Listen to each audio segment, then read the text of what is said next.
গুন্ডার থেকে আসল অপরাধীর নাম জেনে চমকে গেল পারুল। সম্পূর্ণ জানতে ভিডিওটিতে একটি লাইক করে দেখতে থাকো। গল্পের শুরুতেই দেখা যায় যে পারুল এখন আগের থেকে অনেকটাই সুস্থ। তাই পারুল চলে গেছে অফিসে। সেখানে গিয়ে চেয়ারম্যান স্যার বলে, পারুল তুমি এসেছো আজকে, আমার যে কী আনন্দ হচ্ছে তোমাকে বলে বোঝাতে পারবো না। পারুল তখন বলে, স্যার আমি এতদিন এখানে আসতে পারিনি, নিশ্চয়ই অনেক অসুবিধা হয়েছে, আমার কাজটা অন্য কারোর দায়িত্বে ছিল তাই তো? তখন চেয়ারম্যান স্যার বলে, সে একটু ছিল, কিন্তু এই যে তুমি সুস্থ হয়ে আবার ফিরে এসেছো, কাজে যোগ দিচ্ছ, বিশ্বাস করো এটা যে কি আনন্দের একটা বিষয় তোমাকে বলে বোঝাতে পারবো না। অনেক খুশি হয়েছি যে তুমি ফিরে এসেছো। কিছু কিছু লোক তো ভেবেছিল তুমি হয়তো আর কোনোদিনও ফিরতে পারবে না, কিন্তু তাদের মুখে ঝামা ঘষে তুমি ফিরে এসেছো, এটাই তো অনেক বড় ব্যাপার। এর মধ্যেই সংযুক্তা ভাবে, বাপরে পারুল ফিরে এলো আর স্যারের বারবারন্ত বাড়তে থাকলো। কী যে লাভ পায় সেটাই আমি বুঝে উঠতে পারি না, জাস্ট সহ্য করতে পারছি না। এরপরেই পারুল তখন বলে, স্যার এবারে আমাদের তাহলে সেলস রিপোর্টটা কি রয়েছে?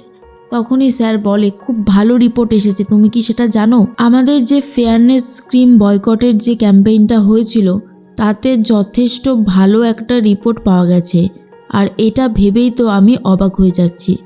সংযুক্তা আর তোমার যে বন্ড পেপারটা ছিল সেটা আমি নিয়ে এসেছি, আর তুমি কিন্তু প্রমাণ করে দিয়েছো পারুল বারবার নিজের যোগ্যতা।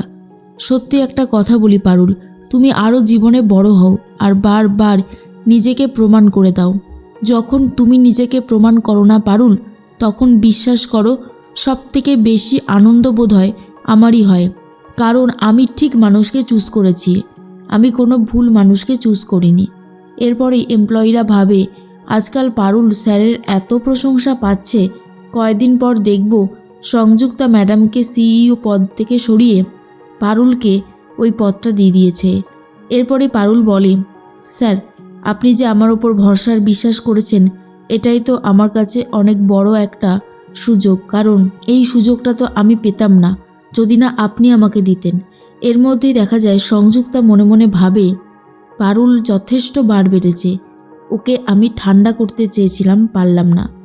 O&Y কোম্পানির যে সিইও রনক, সেও চেষ্টা করলো তবুও পেল না। কী যে করে পারুলকে আটকানো যাবে সেটাই আমি বুঝে উঠতে পারছি না।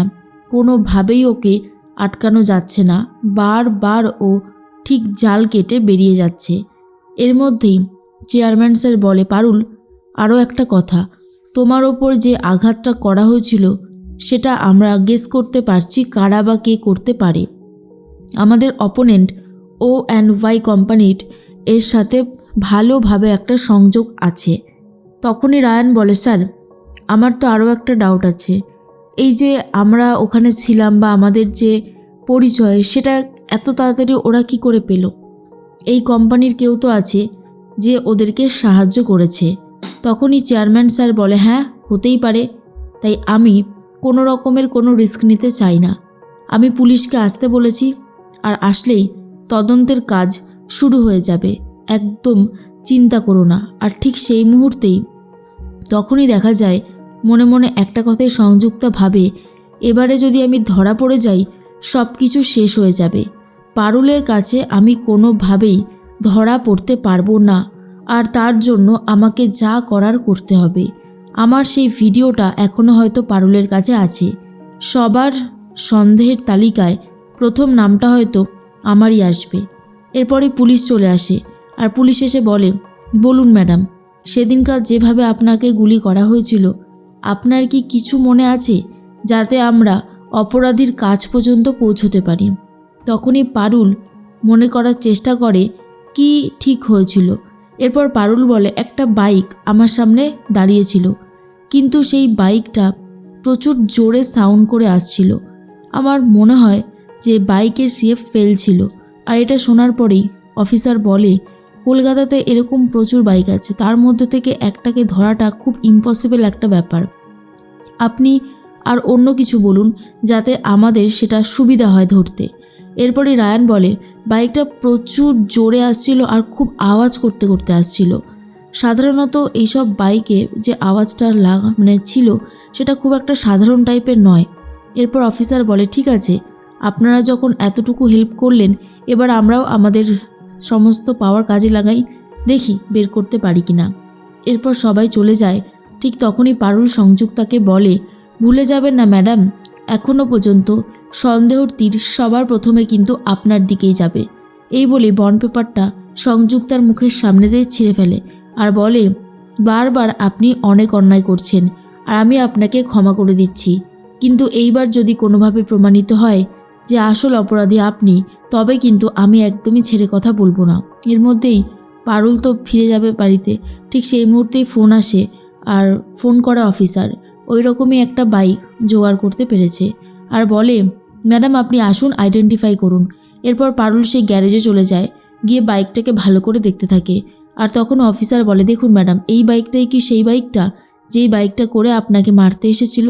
এরপর পারুল খুব জোর দিয়ে বলে, হ্যাঁ এই বাইকটাই ছিল। এরপরেই দেখা যায় তখন সংযুক্তার কথাই পারুলের সবার প্রথমে মনে আসে।